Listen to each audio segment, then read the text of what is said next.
Bien,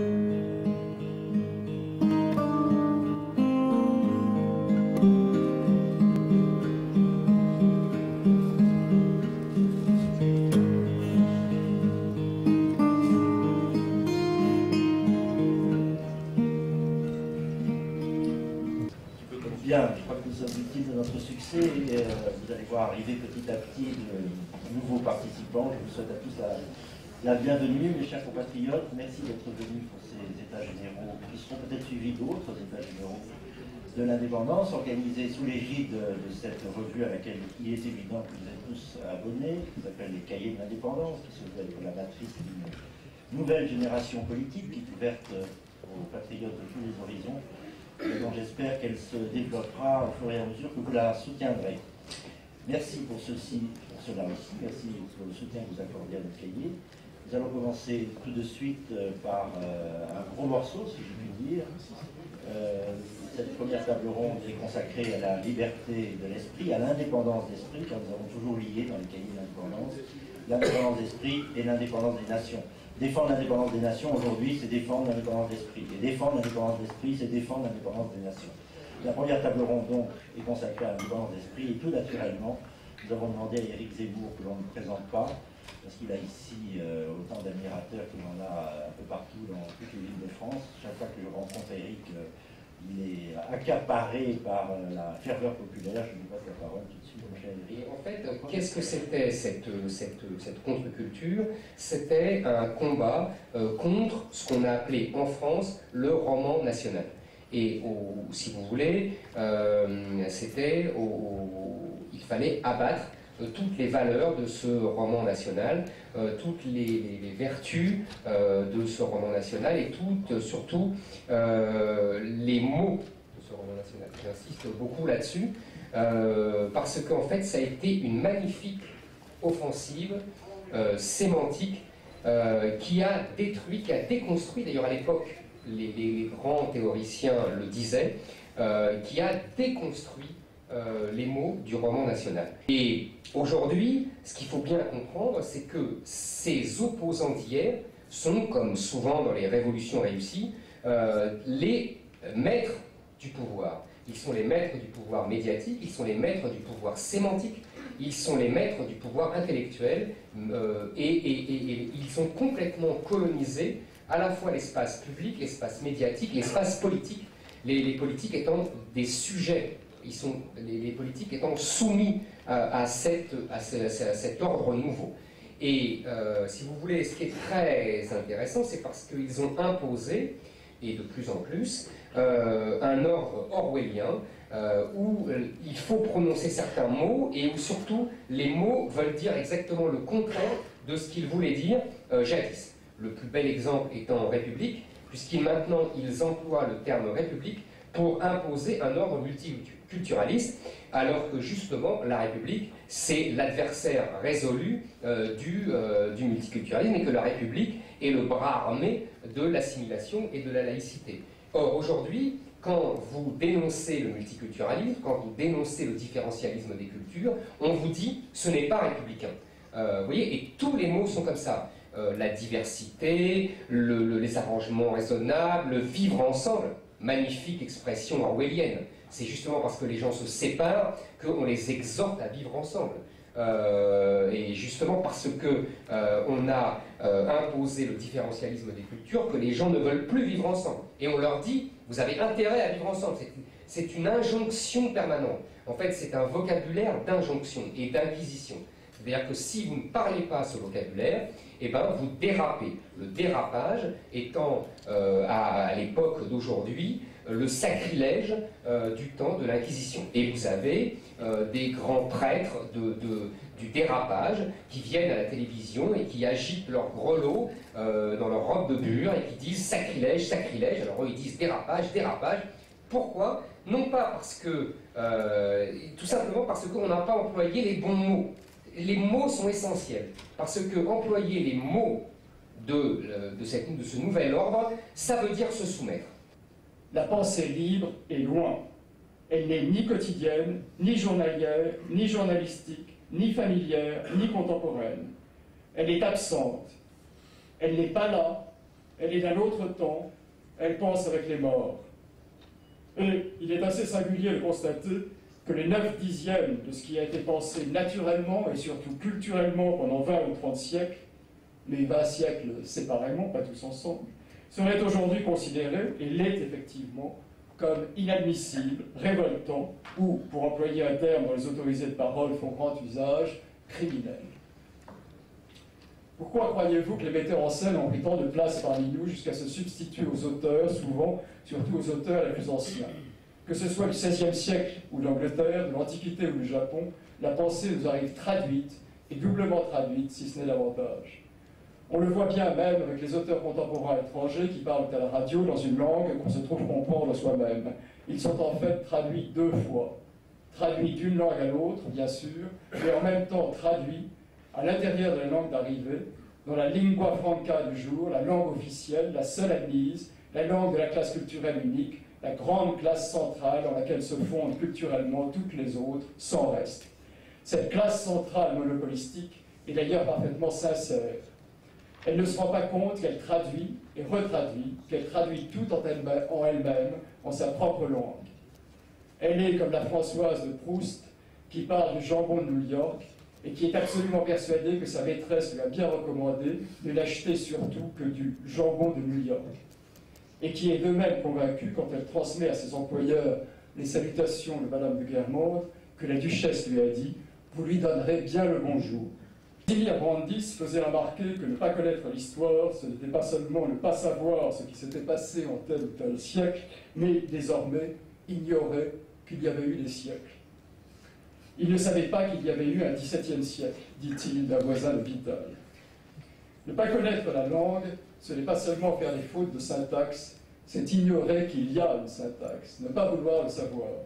Or, le phénomène ne touche plus seulement ceux qui traditionnellement parlaient mal, il affecte aussi ceux qui traditionnellement parlaient bien, les professeurs justement, les intellectuels, les journalistes, les hommes politiques. J'ai été nommé en 1994 par Philippe Seguin au Conseil de politique monétaire et un des gros points, un des points extrêmement importants qui avait été mis en avance pour les membres du Conseil de politique monétaire, c'était leur indépendance d'esprit. Je ne vous raconterai pas la totalité des discussions byzantines sur ce que représentait l'indépendance des membres du Conseil. Nous n'avions pas le droit de recevoir ceci, de recevoir cela, nous n'avions pas le droit d'être nommés, nous n'avions pas le droit d'être dans un conseil d'administration. À la limite, le texte était tellement bien rédigé qu'un violoniste ne pouvait plus exercer sa profession de violoniste s'il était membre du Conseil de politique monétaire. On voit l'absurdité que certaines personnes auxquelles certaines personnes sont parvenues en rédigeant des textes qui n'ont pour eux plus aucune signification. On comprend bien l'idée, c'était de dire tout simplement, il ne faut pas que les gens qui sont nommés au Conseil de politique monétaire aient de responsabilités économiques et puissent utiliser les informations qui étaient là, pour pouvoir faire leur propre fortune, c'est-à-dire éviter les conflits d'intérêts, puisque c'est le mot qu'on utilise aujourd'hui. Inutile de vous dire que quand je suis arrivé au Conseil de politique monétaire, j'étais président du laboratoire national d'essai, j'étais obligé de donner ma démission du laboratoire national d'essai, qui techniquement, qui était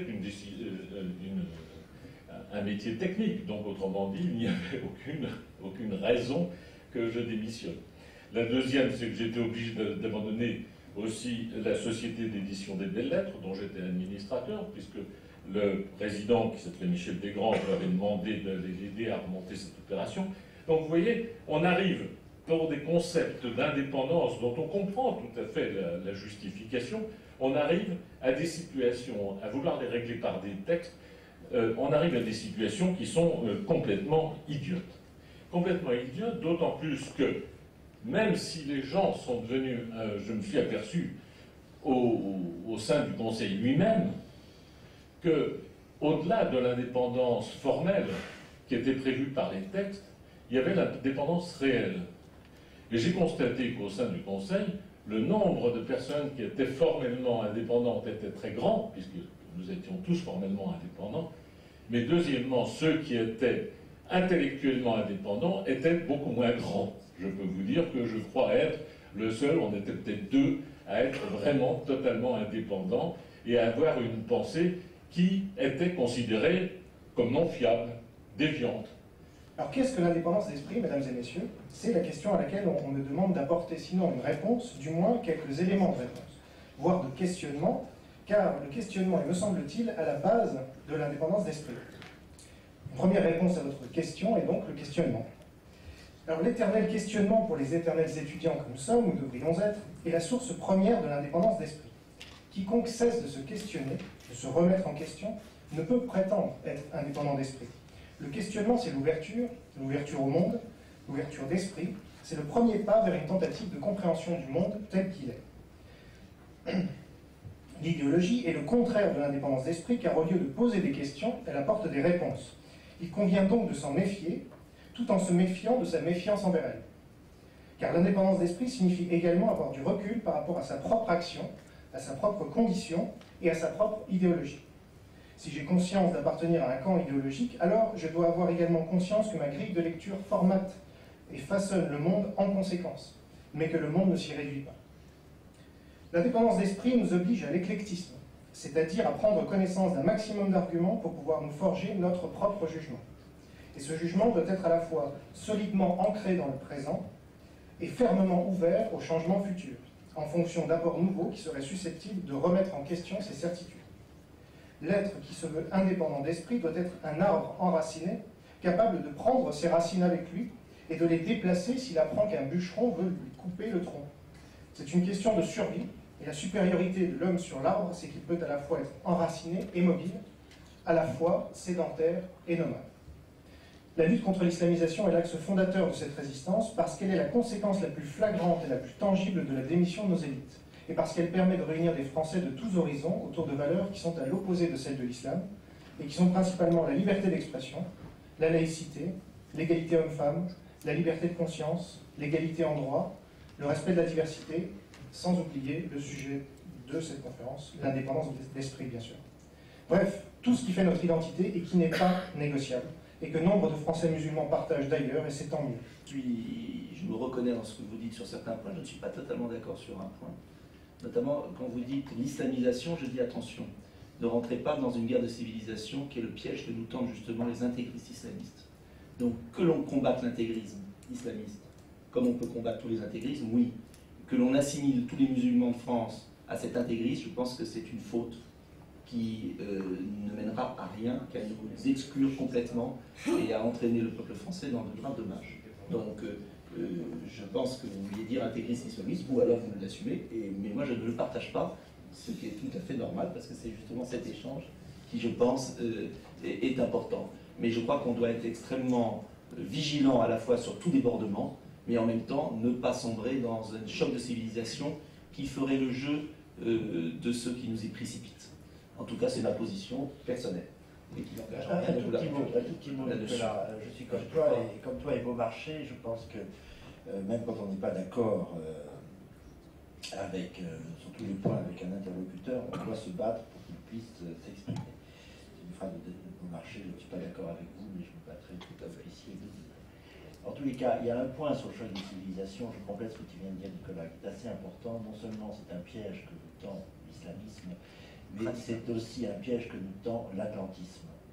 Et je crois que la théorie du choc des civilisations est d'abord le reflet de la colonisation des esprits par les États-Unis d'Amérique.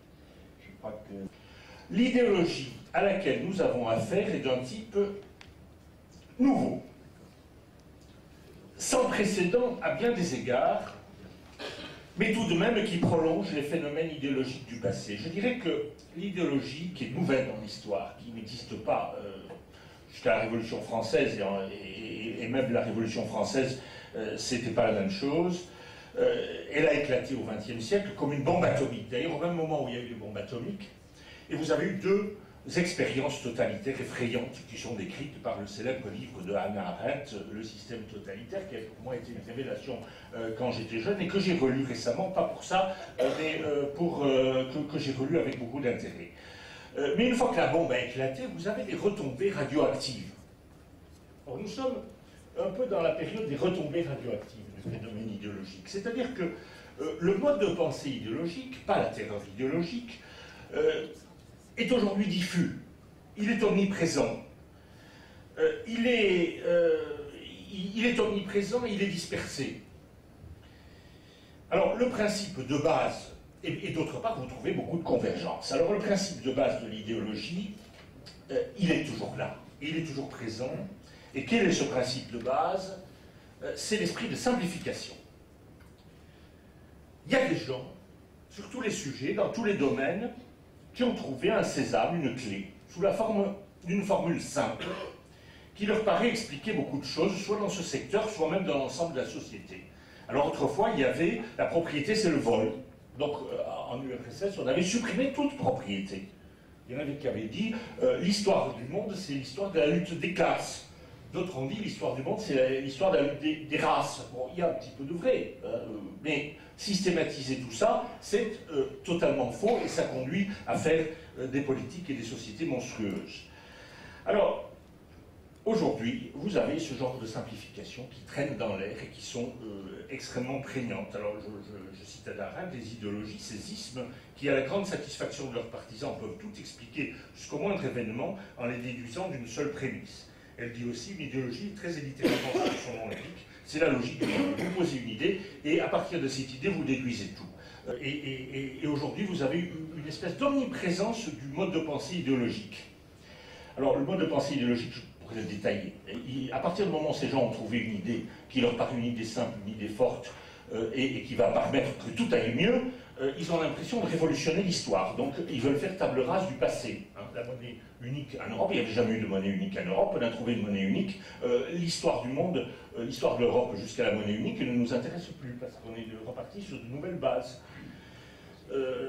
Vous avez une fausse science, de fausses prétentions scientifiques en économie, en écologie, en pédagogie. Hein, une nouvelle méthode pédagogique égale progrès scientifique. C'est idiot, parce que c'est pas du tout du progrès scientifique. Vous avez du progrès scientifique en physique, en chimie, vous n'avez pas de progrès en matière de pédagogie. Il n'y a pas de pédagogue aujourd'hui qui soit mieux armé que l'était Socrate, parce que c'est un domaine qui ne fait pas de progrès. Vous avez une langue de bois, et puis surtout, ces gens ont cru trouver une solution tellement radicale qu'ils ne supportent plus la contradiction, et que là où ils voient la contradiction, et souvent la contradiction du simple bon sens, ils ont l'impression d'avoir le mal, alors qu'eux sont porteurs du bien, ils sont porteurs d'une forme de salut, ou en tout cas d'une forme de solution radicale à un problème qui s'est posé depuis très longtemps. Et maintenant le prochain orateur, Philippe Laurier, en 5 points. Il est économiste et l'un des plus proches des idées de Maurice Allais. 2, il a publié avec Maurice Allais les Entretiens. 3, il enseigne à l'École nationale supérieure des télécommunications. 4, il collabore à l'École nationale des ponts et chaussées. Et 5, c'est lui aussi un esprit libre. Merci. Oui, je vais donc évoquer la mémoire de Maurice Allais, qui est décédé en octobre dernier et qui avait la réputation d'être un esprit libre. On va essayer de voir en quoi est-ce qu'il y avait cette liberté. Maurice Allais nous a légué 3 choses. D'abord, un constat, une analyse, que la crise va arriver, qu'elle est en train d'arriver. Je vais juste citer un petit texte. Danger potentiel considérable d'effondrement en chaîne des banques et des institutions financières, c'était il y a 10 ans, c'était prospectif. Donc cette annonce de crise avait été faite par Maurice Allais, elle avait été faite de manière telle qu'il s'est retrouvé ostracisé, marginalisé. Il citait lui-même le fait d'avoir été interdit dans certains médias, puisqu'il y avait des journalistes à qui il téléphonait et qui lui disaient « je n'ai pas le feu vert de la rédaction pour publier quoi que ce soit citant ne serait-ce que votre nom ». C'est la première chose qu'il lègue. La deuxième chose qu'il lègue, donc, outre cette annonce et cette prévision de crise économique, sont des propositions de réforme bancaire, du commerce international, de la bourse, de la création monétaire, réforme très forte, de rupture, et qui ajoutent probablement au fait qu'il a été ostracisé, puisqu'elles étaient en contradiction, en opposition avec les institutions en place, généralement, qu'il a critiqué assez vertement. Autre élément également qu'il lègue, ça va être une vision optimiste de ce qui peut se passer, puisqu'à travers ces réformes, il indique que ça peut repartir assez rapidement si on modifie substantiellement l'origine du problème. J'hésite à entrer dans cette lutte parce que les banques possèdent un pouvoir exorbitant sur les hommes politiques en particulier. Donc l'indépendance de Maurice Allais n'était pas une indépendance par une ignorance du danger, du problème, des oppositions potentielles. Il l'a mûri, il l'a soupesé, et puis à un moment donné, il propose quand même ces réformes en sachant qu'elles vont créer une opposition. Donc l'indépendance d'esprit est consciente des dangers pour la personne en termes d'accessibilité aux médias, et également consciente des oppositions qui vont avoir lieu dans tous les accès, je dirais, aux institutions, et aux relais habituels d'expression qui peuvent être les académies, etc. Autre élément également qui va nous permettre de comprendre un petit peu comment se structurait l'indépendance d'esprit de Maurice Allais. On imagine souvent que l'indépendance d'esprit, c'est quelqu'un qui va être reclus, un peu ermite, un refus un petit peu du combat.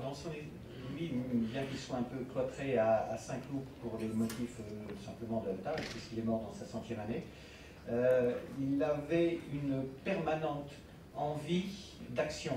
On n'a pas arrêté à un seul moment d'imaginer des nouvelles conférences, des lettres envoyées au président, au Premier ministre, au pape également, pour les interpeller sur la crise économique, sur les délocalisations, sur tous ces aspects-là. J'ai oublié de dire un point qui est présent à l'esprit de beaucoup d'entre nous, mais qui est important. Maurice Allais s'est vu interdire la presse, les grands médias, à partir du moment où il a critiqué le système bancaire, ce qui prouve que nous avons beau nous en prendre aux médias, il y a quelqu'un derrière les médias. Il y a un système bancaire qui est le véritable centre du totalitarisme moderne. Et c'est ce qui a eu à Maurice Allais, cet ostracisme, d'autant plus scandaleux, vous ne l'avez pas rappelé, je le dis malgré tout, c'est le seul prix Nobel français d'économie. Le seul prix Nobel français d'économie a été interdit par le système, j'allais dire non pas médiatico-politique, mais banco-médiatique, si vous voyez ce que je veux dire. Pour conclure donc cette première table ronde sur l'indépendance d'esprit, quelqu'un dont l'indépendance d'esprit est bien connu, qu'il a vissé à l'estomac, un autre écrivain, Alain Pocard, qui est le président du Club des Ronchons. Du Club des Ronchons. Oui, ben, je vous remercie. C'est un honneur que vous me faites de me laisser terminer, mais je ne ferai absolument pas de synthèse. Hein. Et alors, j'ai entendu beaucoup de choses qui m'ont fait chaud au cœur, sauf une. Je suis en total désaccord avec, alors là vous regardez tous et vous dites avec qui, avec Talleyrand. Oui, je trouve que ce qui est exagéré est loin d'être insignifiant. Et je pense à un de mes écrivains préférés qui s'appelle Léon Bloy. Léon Bloy, après l'incendie du bazar de la Charité, qui avait fait un grand nombre de victimes, a écrit d'abord à un ami, puis il a fait paraître cette lettre en article dans son journal local, puis après en recueil d'articles, en livre. Il a écrit « Le nombre peu élevé de victimes tempère ma joie ». Pourquoi a-t-il dit que ça? Eh bien c'est simplement, il l'explique après, il dit « On a osé accoler le saint nom de charité à celui de bazar. Et loin d'y voir un accident, j'y vois au contraire une manifestation de la justice divine. » Il a d'ailleurs appelé l'article, quand il est paru, pour exaspérer les imbéciles. Et de là, il vient tout naturellement envie, puisque vous avez fait rentrer le loup dans la bergerie aujourd'hui, de faire l'éloge de la censure, de la stimulante, de la vivifiante censure. Il n'est pas d'exemple où la censure n'est pas amenée des hommes, des femmes, enfin des auteurs, des écrivains, de tous, des penseurs, à prendre sur eux-mêmes, à arracher le bâillon. Parce que nous avons tous aujourd'hui en France un bâillon. Mais il faut le reconnaître, nous arrivons quand même, en bougeant les lèvres un peu, nous arrivons à le faire tomber le bâillon. Et donc, la censure, nous ne devons pas en avoir peur, nous devons la prendre à bras-le-corps. D'ailleurs, de la censure naît toujours un travail de qualité. Comment parler de liberté de l'esprit, d'indépendance d'esprit, si on ne donne pas la parole à la salle? Donc on va garder 20 minutes, bien sûr. Hein, on va garder 20 minutes. Voilà. Et je voulais aussi dire à M. Nicolas Dupont-Aignan, concernant le choc des cultures, qu'il a déjà lieu. Il faut aller en Seine-Saint-Denis. J'ai dû y aller habiter 2 ans. Bravo. J'ai dû aller habiter 2 ans alors que j'habite dans le centre de Paris, donc en Seine-Saint-Denis, où je suis née. Et donc le choc des cultures a lieu, je vous assure, c'est déplorable. Et même dans Paris même, allez voir au métro Couronne, c'est catastrophique. Très bien. Nous ne sommes plus dans la laïcité. Mais madame, je n'ai jamais été l'avocat de cela. Non, mais vous avez dit tout à l'heure que Je dis- nous risquons un choc des cultures. Nous l'avons déjà. Bien évidemment. Mais je m'expliquerai là-dessus une autre fois. En tout cas, je suis un élu de banlieue et je peux vous dire que dans ma banlieue, il y a le choc. Pour autant, je ne veux pas la guerre de choc. Moi non plus, hein, j'ai des amis. Et on peut faire Non, c'est pas de respecter, problème. et on peut faire respecter justement la loi républicaine sans pour autant désigner des boucs émissaires pour ne pas tomber dans le piège des intégristes. Voilà, je maintiens. Voilà, politiquement correct. À force d'être politiquement correct, nous Mais arrivons à permettez, ne faites pas l'inverse. Ne tombez pas. J'ai encore le droit. C'est insupportable, monsieur Eh Dupont-Aignan, bien, on en a je suis marre. fier. Je On suis en a marre, monsieur Dupont-Aignan, s'il vous plaît. Eh bien, on moi, entend je ça vous dis, à la télévision du vous matin faites- jusqu'au soir, s'il vous Ne plaît. faites pas de moi le bouc émissaire de ce que je ne suis pas. Vous confondez les choses, mais permettez dans cette table ronde que je maintienne ma position. Nous n'avons pas fait et entendu Renaud Camus et tous les autres pour que, immédiatement, dès que quelqu'un dit quelque chose qui ne vous plaît pas, vous l'accabliez. Je pense que nous avons le droit d'échanger et j'ai le droit encore de dire certaines choses.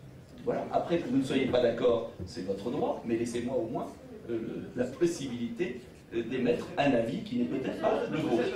Voilà. Mais je suis... Vous êtes au levier du pouvoir. Oh, si j'avais le levier du pouvoir, ça se saurait, malheureusement. Nous sommes dans l'opposition. Mais si vous accablez l'un de ceux qui résistent le plus face à cette pensée unique, alors là, eh bien, C'est très bien. mou, monsieur Dupont-Aignan, c'est mou, hein. Je suis de Villeneuve-le-Roi, excusez-moi. J'entends, quand je vous entends parler, j'entends ce que j'entends tous les jours à la radio, à la télévision. Et on est là pour entendre la même chose. Je vais demander aux uns et aux autres, d'abord pour une raison technique, de ne pas prendre la parole sans se citer, pour la raison technique suivante, c'est que nous transcrivons dans le prochain cahier d'indépendance tout ce qui se dit ici. Il faut savoir qui le dit. Donc ne prenez pas la parole en désordre, s'il vous plaît. J'aimerais donner la parole au maire de Montfermeil, qui nous fait l'honneur de sa présence, M. Xavier Lemoine. Merci Marie, merci Nicolas. Et sans vouloir faire un débat dans un autre débat, je comprends que le sujet qui a été abordé tout à l'heure est extrêmement sensible et je crois qu'il faut essayer, en l'occurrence, de s'écouter et surtout pas de se juger, parce que pendant ce temps-là, c'est un problème qui continue de répandre ces mots et qui ne trouve pas les solutions qui sont urgentes à trouver. Donc je souhaiterais qu'entre nous, effectivement, on puisse avoir cette qualité d'écoute, même si, effectivement, on peut avoir des avis très contrastés. Sur cet aspect-là des choses, et pour le vivre, je crois, au quotidien, et l'avoir durement vécu, non seulement personnellement, mais familialement, etc., je crois qu'il faut être tout à fait lucide sur ce que j'appelle, moi, les ressorts fondamentaux de l'islam. Quand je parle d'islam, c'est un système politico-religieux et ce n'est que le système que je juge à travers cela. Il faut être, à mon avis, une grande lucidité sur ces ressorts fondamentaux. Après toute la question, comment se comporte-t-on au quotidien dans nos responsabilités politiques vis-à-vis des hommes et des femmes qui appartiennent à cette culture, qui appartiennent à cette religion, mais qui ont également leur histoire, leur liberté, leur personnalité. Et toute la difficulté du politique, c'est d'être parfaitement lucide et conscient de ce que, entre l'islam modéré et l'islam fondamentaliste, ce n'est pas une question de nature, mais c'est une question de degré, mais que derrière cela, il y a des hommes et des femmes dont nous avons la charge quotidiennement, et c'est notre responsabilité de politique. Et donc, ce que je dis, c'est qu'il faut être au contact le plus possible de ces personnes-là, se garder de tout jugement sur ces personnes-là, quand bien même on est tout à fait averti de ce à quoi ils peuvent répondre au regard des logiques fondamentales qui existent dans ce système. C'est très délicat, on va pas faire un débat, mais c'était l'intervention que je voulais faire tout à l'heure, après ce que j'ai entendu, la petite passe d'armes entre Nicolas et M. Robin. Je vois que c'est un sujet très sensible dans la scène, ça mériterait peut-être, Paul-Marie et Nicolas, qu'on y consacre plus de temps pour peut-être mieux exposer et aplanir un certain nombre de difficultés, et qu'en tout cas, dans notre famille, nous ne soyons pas à nous renvoyer des mots ou des arguments blessants et qui ne font pas avancer le débat. J'avais d'autres choses à dire, mais je me tais, j'ai trop parlé déjà. Merci. Nicolas et moi-même allons dire un mot sur Philippe Séguin. Je crois que c'est tout à fait normal, sans agresser quiconque qui pourra aussi rendre hommage dans un autre esprit, dans un tout autre esprit, à Philippe Séguin, mais nous tenons à le faire dès aujourd'hui, ce 6 janvier, comme l'écrit la presse. Les séguinistes commémorent Philippe Séguin en ordre dispersé. Eh bien, oui. Pour commencer, je donne la parole à Philippe Cohen. J'ai cru comprendre que si Philippe Séguin était un festival d'Avignon, nous aurons demain le festival In et vous avez ici le festival Off. Et donc c'est un petit peu à ce titre que je prends la parole ici. Mais qu'il avait gardé quelqu'un qui s'appelait Martine Aubry comme directrice des affaires sociales, je crois que c'était le titre à l'époque, disons, qui rentre dans l'histoire, je crois, par la porte de Maastricht. Je crois que ce qui restera un épisode dans l'existence de Philippe Séguin, c'est le fait, alors on sait que le choix de l'adversaire n'était pas dû qu'à lui, c'est le moins qu'on puisse dire, puisque je pense que François Mitterrand a joué un rôle fondamental dans le fait d'avoir comme adversaire Philippe Séguin pour débattre de Maastricht. Mais néanmoins, bon, effectivement, c'est un débat qui avait une certaine allure, disons. Moment Séguin commence à ce moment-là. C'est la période 94-95 et année suivante. Pourquoi? Parce que je dirais pas tant à cause de Philippe Séguin qu'à cause des séguinistes. Je me rappelle très bien le mouvement social de novembre-décembre 94, qui pour moi était un moment important de prise de conscience de ce que c'était que le néolibéralisme et de ce que c'était que les conséquences de Maastricht, à la fois. Ce moment-là, nous voyons, nous journalistes, un petit groupe de jeunes qui, visiblement, sont des jeunes, entre guillemets, de droite, mais qui applaudissent les fonctionnaires en grève. Et alors, ça nous paraît être un oxymore, en quelque sorte. On est très étonnés, à l'époque, c'est pas du tout courant. Et quand on s'approche et qu'on demande « mais qui sont ces gens-là ?» Eh bien, on a un garçon avec l'accent du Sud, Jean-Christophe Comor, qui répond « nous sommes des séguinistes ». J'ai bien connu Philippe Séguin, je l'ai vu tous les jours de ma vie, une des périodes les plus intenses de ma vie d'ailleurs. C'était un homme qui était en permanence déchiré. Et cette déchirure, c'est la nôtre aujourd'hui. Je ne peux pas le dire sans émotion. Cette déchirure, c'est celle d'un pays qui se voit progressivement sortir de l'histoire, qui sait ce qu'il faut faire et qui est impuissant à saisir le faire. Ça a eu pour résultat sa mort, il y a exactement un an. Sa mort par une sorte de suicide qui était ces fameux 3 paquets de cigarettes par jour. C'est caché derrière des volumes de fumée. C'était le symbole d'un drame, ces cigarettes. Sa lucidité était parfaite, son impuissance, puis l'on pourrait peut-être dire la difficulté à trouver en lui-même du courage. Le courage d'être violent, il faut aussi savoir être violent, créer un contraste qui est invivable, à mon avis, pour un homme. En 1994, il aurait pu être candidat à la présidence de la République. J'étais pratiquement le seul dans son cabinet. Il y avait une autre personne d'ailleurs. Je crois qu'il était aussi d'accord, Nicolas. Il fallait qu'il soit candidat contre Édouard Balladur devant les hésitations de Jacques Chirac. Il eût forcé le destin. Cet homme n'a pas su, peut-être pour des raisons personnelles, peut-être pour des raisons qui tiennent à son intimité, c'est un fait, mais beaucoup pour des raisons qui tiennent à l'absence de crisis, de situation, de l'histoire suffisamment violente, où les problèmes sont suffisamment graves pour que le peuple se constitue et se rassemble. Moi, ce que je retiens de Philippe Séguin, c'est d'abord sa personnalité. Il a été caricaturé souvent, et c'est vrai qu'il avait quelques colères. Moi, je n'ai jamais subi. Toi non plus, tu me disais à l'instant tout à l'heure, mais il est vrai qu'il en avait quelques-unes. Sa personnalité, c'était quelqu'un d'impressionnant, d'attachant, très attachant, d'extrêmement pudique, il avait une immense pudeur, très discret, très tourmenté aussi, qui avait placé dans la France une grande partie de toute son énergie, toute sa volonté. Il faut voir à quel point cet homme était pétri de notre histoire, de nos valeurs, et il avait une synthèse en lui extraordinaire entre la France et la République. Il avait un amour de la France et de toute l'histoire de la France, d'avant la République, et en même temps il était pétri de cette liberté, cette égalité, cette fraternité. Et on ne peut pas comprendre Philippe Séguin sans comprendre cette synthèse profondément gaulliste, cette certaine idée de la France. Ce n'était pas un nationaliste, ce n'était pas quelqu'un qui aimait la violence. Il détestait l'exclusion, l'inégalité, le racisme, et en même temps, il était profondément attaché à tout ce que représentait notre pays. Il adorait l'État, la République et la nation. Et il faut reconnaître que l'État, il l'a vu sombrer, que la nation, il l'a vue soumise, et que la République, il l'a vue détricotée. D'une part à Madame Garot, que j'apercevais tout à l'heure et qui décidément ne veut pas me rejoindre.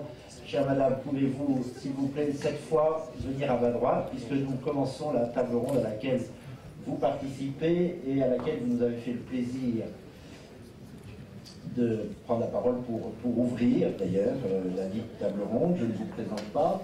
Vous posez le problème de la liberté. Après tout, la liberté de qui? Des individus, des citoyens,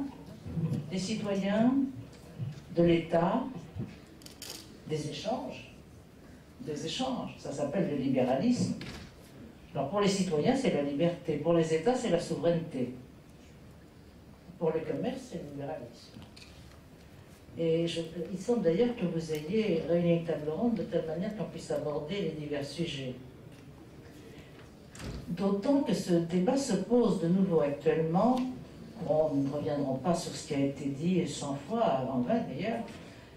Un État est souverain quand il est libre de ses choix et de ses dépendances. Il peut parfaitement choisir des dépendances, il a le droit, mais à condition de pouvoir les dénouer.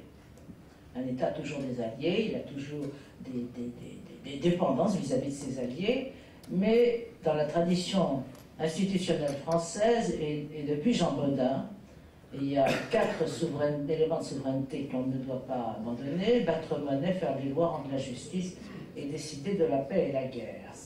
Et les choses n'ont pas changé depuis l'époque où Jean Bodin en énonçait la liste assez courte. Je trouve que dans ce débat dans lequel on a tout dit, on peut ajouter un point, moi j'ai étudié un peu plus récemment, dont on était, au fond, au moment du traité de Maastricht, on n'a pas vu. On n'a pas vu la situation. On n'a pas vu que ce traité n'appliquait pas absolument ce qu'on pensait qu'il impliquait. Parce que nous sommes dans un système juridique qui rendait nécessaire, selon nous, les modifications constitutionnelles prévoyantes, par exemple l'article 5 de la Constitution qui prévoit que le président de la République est garant de la souveraineté nationale, paraissait difficilement compatible avec la monnaie unique. Bon. Et nous avons continué depuis 1992 à penser que nous ne pouvions pas échapper à cette perte d'éléments de souveraineté. On avait d'ailleurs un peu raffiné dans le crime, parce que pour ne pas avoir, c'était l'habileté de François Mitterrand et de Roland Dumas à l'époque, pour ne pas avoir à modifier les articles en question, eh bien on a tout simplement mis le traité dans la Constitution. C'est l'article 88. L'article 88 dans la Constitution qui prévoit que les articles de la Constitution seront modifiés dans la mesure où c'est nécessaire à l'application du traité. Comme ça, au moins, alors on a fait la même chose pour le traité d'Amsterdam, puis pour le traité de Lisbonne. Mais pendant ce temps, pendant le même temps exactement, il se trouve que l'Allemagne, elle, se constitue une souveraineté. Et nous ne nous en sommes pas aperçus, ni les uns ni les autres. Nous avons commencé à être éveillés lorsque nous avons appris, d'une manière d'ailleurs très discrète, que la Cour constitutionnelle de Karlsruhe, qui est la plus haute juridiction allemande, avait rendu un arrêt en juillet 2009, d'où il paraissait résulter des choses intéressantes, notamment le principe selon lequel, comme il n'y a pas de peuple européen, il n'y a pas de souveraineté européenne. Et donc les lois et les traités sont applicables, sauf dans la mesure pour l'Allemagne, où ils mettent en cause la souveraineté allemande, plus exactement les principes essentiels. On tombe dans de la souveraineté allemande, et cette ligne qui a trouvé là son aboutissement résultait d'arrêt de la Cour de Karlsruhe, qui datait d'ailleurs d'avant 90 même. Et dans l'un d'entre eux en particulier, il y a la règle selon laquelle la stabilité de la monnaie constitue un des principes inaliénables de la souveraineté allemande, et si ce principe était mis en cause, l'Allemagne devrait modifier sa loi fondamentale ou sortir de l'euro. Figure en toutes lettres dans un des arrêts. Autrement dit, en raison d'une différence essentielle dans la construction de l'organisation constitutionnelle des États français et allemands, l'Allemagne a pu faire ce que nous n'estimons pas pouvoir faire. À la maison, il y avait autrefois un monsieur très gentil qui était un peu gardien et était très courageux à la guerre, mais pas à la maison. Et alors, il y avait du bruit la nuit, il disait à sa femme, « Avez-vous entendu? Bon, on va aller voir. Passe devant avec la lampe, je te suis avec le revolver. » Eh bien, c'est assez bien la description des rapports germano-français en ce moment. Ce mot d'indépendance nationale, il est encore extraordinairement honoré. Il figure à tous les frontons des constitutions, article 5 de la Constitution française, le président de la République est le garant, non pas de la souveraineté nationale, mais de l'indépendance nationale. Et puis, il figure dans tous les textes des Nations Unies, les grands textes des Nations Unies, les chartes, les grandes résolutions fondatrices, encore aujourd'hui. Encore aujourd'hui, vous avez des pays qui vous disent l'indépendance nationale, donc, pensons à Europe, etc., ou à d'autres ensembles, c'est terminé, c'est une vieille lune, mais les mêmes ministres qui tenaient ces propos signaient, ou tout au moins faisaient voter par leurs exécutants, des résolutions qui consacrent toujours dans leur préambule les expressions indépendance nationale. C'est un rituel. Voilà, seulement on nous dit indépendance nationale, à nous Français, on nous dit indépendance nationale, c'est très bien, mais c'est pas plus suffisant. C'est fini pour les petits, les moyens, les sans grades, c'est réservé aux pauvres du monde multipolaire, parce que vous ne savez peut-être pas, mais nous vivons dans un monde multipolaire, et pour avoir son ticket d'entrée dans ce monde multipolaire, il faut peut-être au moins 300 millions. On pense surtout, ça d'ailleurs, en termes de démographie. Et puis, un peu moins important, mais quand même du nombre, puis encore une fois, les gens sont aveuglés par... Et j'entendais effectivement hier soir à la télévision un Premier ministre qui se fait répéter, mais comment pouvez-vous parler alors que au nom d'un pays de 63 millions d'habitants, alors que nous avons en face de nous 1 milliard d'individus? On a le sentiment vraiment que les gens s'imaginent encore la relation internationale comme des masses humaines se battant à la baïonnette ou au couteau, sans autre pouvoir égalisateur. Moyen-Orient, on voit très bien que les petits pays vigoureux existent, c'est évidemment Israël, en fait, et puis aussi en face, eh bien, c'est le mouvement palestinien, peut-être pas l'autorité palestinienne, puis enfin les formations palestiniennes, ce sont elles qui soumettent les difficultés à régler, et s'efforcent pour certains moments de les régler. Afrique, pensons au rôle du Rwanda, un petit pays qui est singulièrement à l'origine de certaines difficultés, de certains problèmes, par son dynamisme, son ambition vis-à-vis de ses voisins des Grands Lacs, le Rwanda, petit pays. Europe, je pense à Malte, qui se souvient que Malte a été à l'origine de la refonte entière d'un pan quand même considérable de notre droit international, qui est le droit de la mer, qui se souvient que Malte a bloqué à lui seul tous les travaux de la conférence de la sécurité européenne pendant longtemps. Un tout petit pays, et pensons au rôle qui a fait le plus pour le règlement du conflit israélo-arabe dans les 15 dernières années. Ce n'est certainement pas le quartet et autres efforts européens, américains, etc. C'était la Norvège, petit émirat du Nord pétrolier, mais qui a quand même réussi à organiser la conférence d'Oslo. Des petits pays. Il faut envisager la coordination monétaire, mais de politique indépendante. Il est clair, aujourd'hui, que nous sommes devant un choix qui sera bientôt un choix extrêmement important, et je dirais un choix fondamental pour notre pays et pour l'Europe. Le principe de la monnaie unique appliqué dans les conditions dans lesquelles il a été appliqué depuis 2000, met en cause très profondément la coordination des politiques monétaires. Et ce n'est pas pour rien si aujourd'hui les gens qui défendent à tout prix l'euro agitent la menace d'un retour à des dévaluations compétitives pour l'ensemble des pays européens. C'est vrai, car à travers la politique de l'union économique et monétaire, on a donné le coup de grâce, à mon avis, pour une génération, au principe de la coordination des politiques monétaires. Alors, dans cette situation, il me semble que la seule solution qui soit possible est de continuer à se battre pour une coordination des politiques, mais pour que ces politiques retrouvent l'indépendance nécessaire, sans laquelle elles ne sauraient être légitimes dans leur propre population. Je voulais remercier Jacques Sapir pour cet exposé brillantissime, et je voudrais dire à quel point Jacques Sapir, depuis des années, écrit sur cette question de l'euro, et l'apport qu'il a pour nous tous est essentiel. Parce que c'est en ayant des élus qu'un combat, qu'une victoire telle que celle de 2005 aurait pu avoir une des suites. Et c'est parce que justement, mais c'est la question de la cause et de l'effet. Il sera difficile, finalement, de profiter d'une crise pour voir émerger une catégorie nouvelle de candidats et d'élus. Ce sera trop tard. Donc il faut, c'est maintenant.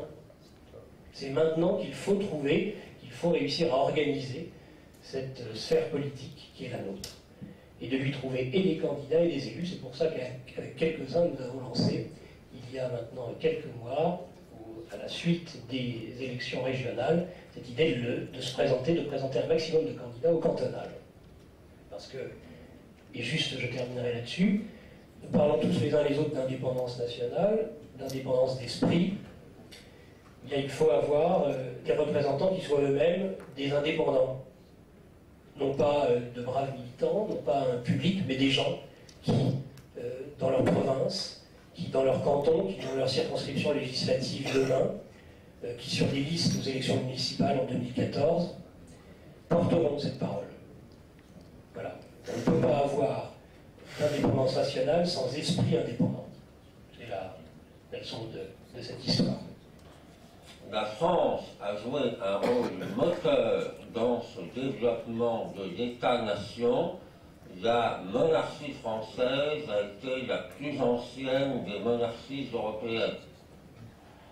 Et il y a, je le souligne au passage, car ce n'est jamais, à mon sens, suffisamment mis en valeur, une continuité remarquable de l'histoire de France, qui est très bien soulignée dans les trois couleurs du drapeau tricolore. Quand vous dites que le drapeau tricolore est le produit de 1789, ça montre simplement que vous êtes un imbécile et un ignorant. Les trois couleurs du drapeau français, ce sont les trois couleurs fondamentales de la France depuis la nuit des temps.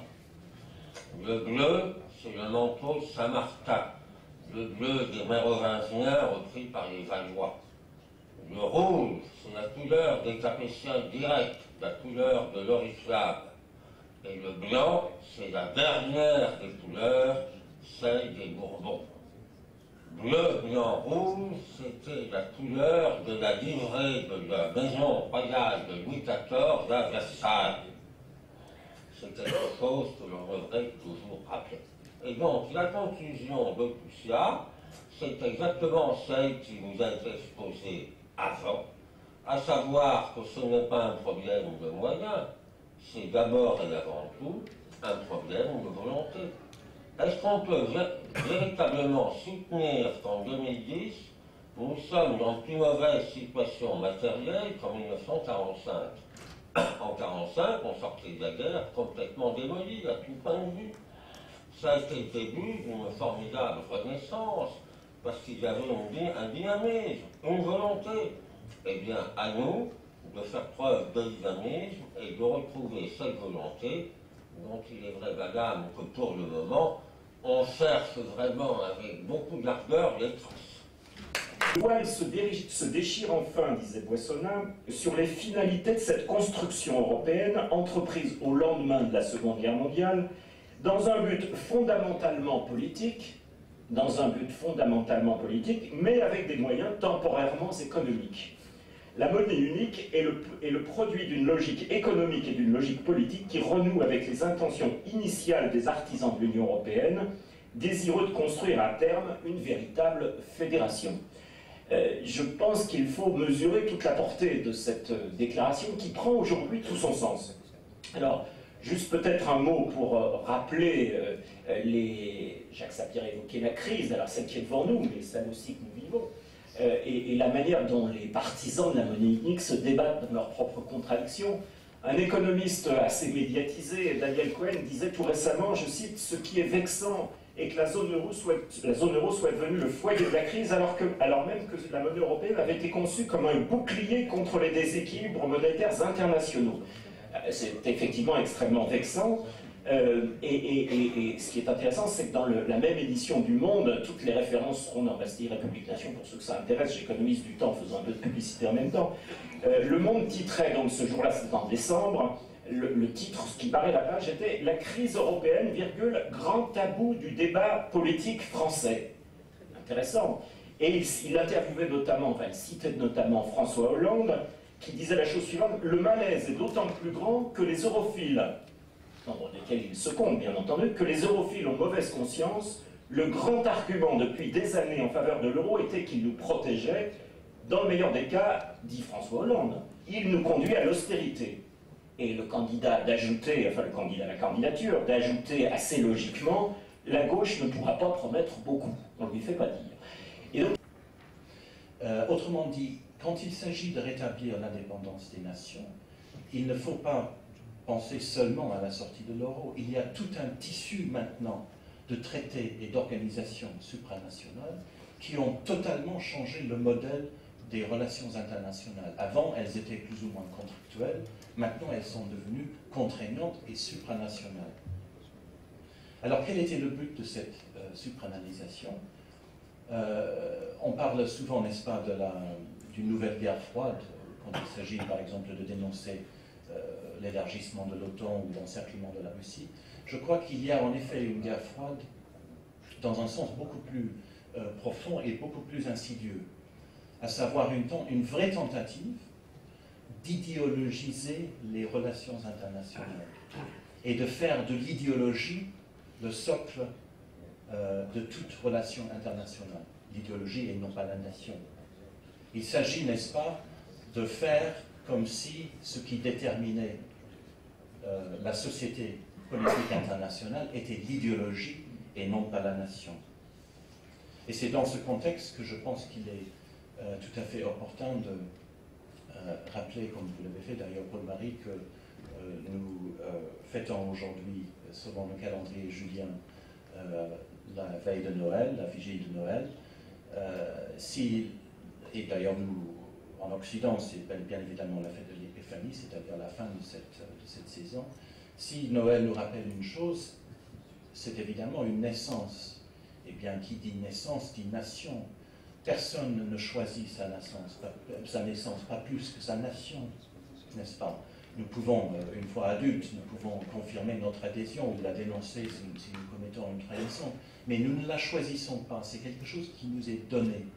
Et les nations du monde sont des données tout aussi indéniables et réelles que les montagnes ou les rivières, que les données géographiques. Donc pour évoluer vers un système international réaliste, il faut bien évidemment commencer avec la réalité. Čuvali demokratski uticaj na procese koji im određuju kvalitet života i nacionalnu sudbinu. L'Europe doit être une union des nations, de peuples européens. Donc, chaque État doit être préservé à un niveau de souveraineté qui est obligatoire pour garantir les libertés de peuple et préserver l'influence démocratique sur les processus qui définissent leur qualité de vie et solutions nationales. Vojislav Šešelj est la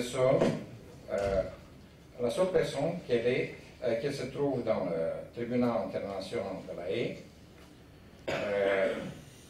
pour ce qu'on appelle le délit verbal.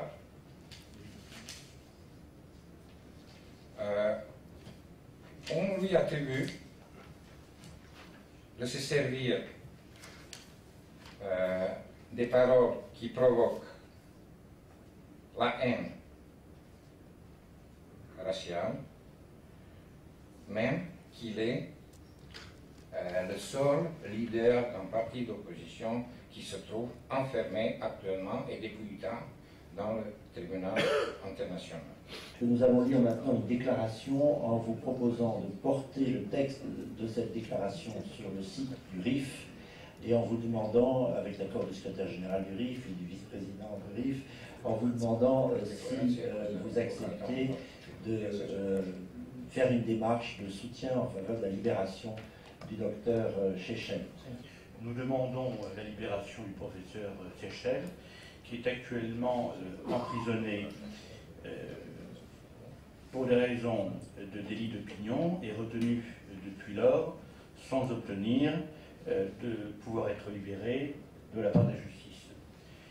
Ce patriote serbe est un des rares combattants qui lutte contre le mondialisme mené par les États-Unis et qui s'applique par devers le monde à défendre par son bras armé l'OTAN. C'est pour cela que l'esprit de liberté de la France doit conduire à se lever pour que la voix de notre pays puisse s'appliquer partout et demander la libération du professeur à l'égard du TPI pour une remise en liberté immédiate et sans condition. Nous comptons sur vous pour vous joindre massivement à cette pétition et aider le professeur à recouvrer rapidement sa liberté. Merci. Voilà.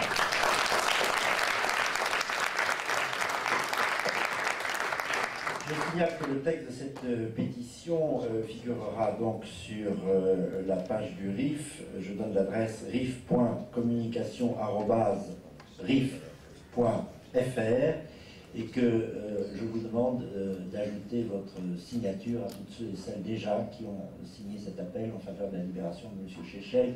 Je dois dire qu'un jour ou l'autre, il faudra arriver à faire un autre texte, c'est-à-dire demander la suppression pure et simple de cette ignominie qui s'appelle le tribunal international, tribunal pénal international, qui se permet d'emprisonner alors même qu'il vient pour témoigner, c'est ce que vous a expliqué M. Todorovic tout à l'heure, il venait simplement pour témoigner, il a été retenu et depuis 2003, depuis 9 ans maintenant, il est 8 ans, il est retenu sans jugement, en prison, à La Haye. Ça se passe en Europe. Et c'est dire si la liberté des nations européennes est en péril. C'est dire aussi s'il y a un lien fort entre la Serbie, ce qui est arrivé au peuple serbe, cette ignominieuse destruction d'un peuple qui a commencé dans les années 90, et l'indépendance de l'Europe. Nous luttons pour l'indépendance de l'Europe parce que nous luttons pour l'indépendance des nations. De ce point de vue-là, la Serbie est tout à fait exemplaire. Je voudrais que nous remercions de nouveau nos amis d'avoir accepté, en ce soir de veille de Noël, de venir parmi nous, et je vous demande de les applaudir très chaleureusement.